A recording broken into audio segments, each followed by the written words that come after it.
the context of Kenya, even while I am away, I engage with Kenyan situation because I am Kenyan.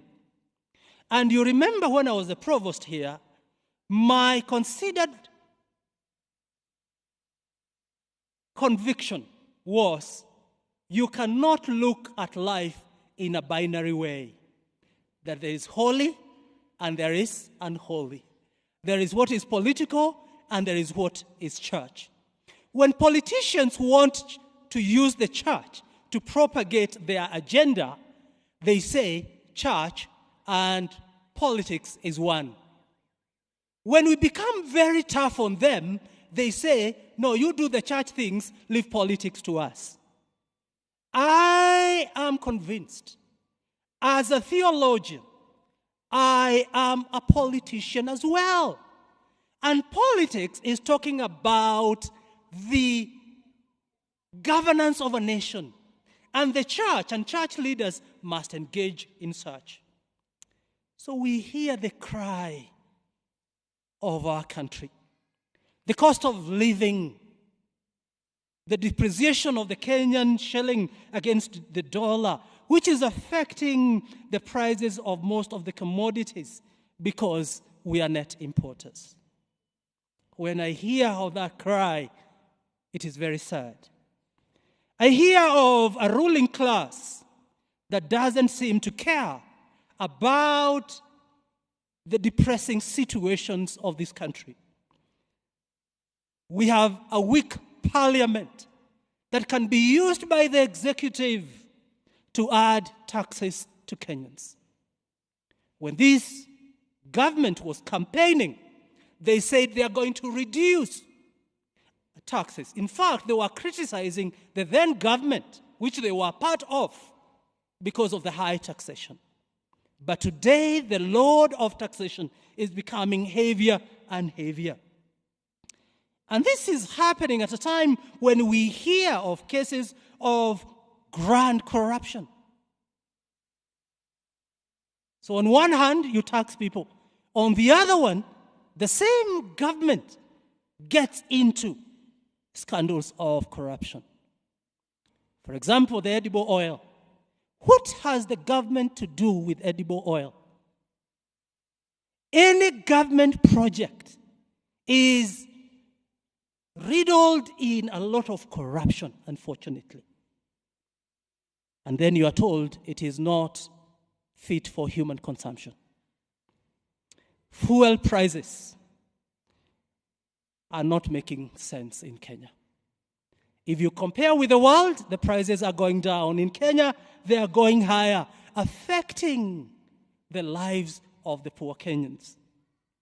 Most of the public resources are going into waste, unfortunately. And the controller of budget actually stated publicly, and this is information that you have, that 2.2 billion has been spent in the office of the president and State House between July and September. If you do that calculation, it means that we spend in that office 23 million per day and 1 million per hour. That cannot be sustainable. While I was away, I hear now you've moved from Kenya Power and Lightning to Kenya Power and Darkness.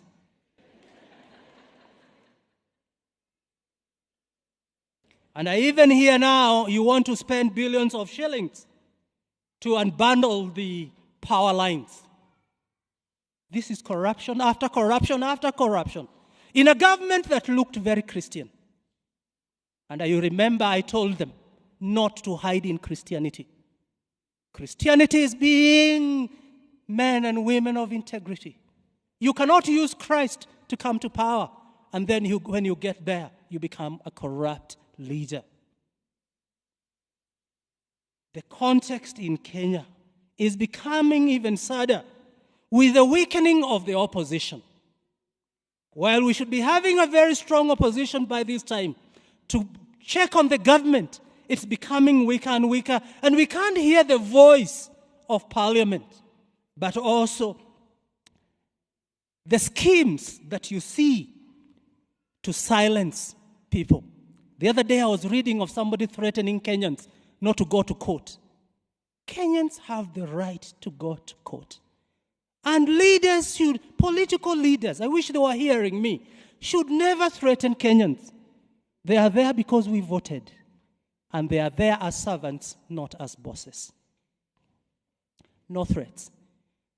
What even saddens me now is when I hear the voice of the church being silenced. Unfortunately, the church seems to be in bed with the government. They can't challenge the government. They have become recipients of government appointments and recognitions. And that is dangerous. So corruption, if you're not careful, will permeate every part of the church. This cathedral has been known as a place of agitation. This pulpit has been used by many people in the past, archbishops and provosts, as a place of calling on the government. And that is the role that the church must engage. And this church is very central to that. The people of Israel needed a redeemer. Kenya needs redemption as well. And this is so appropriate as we come to Christmas.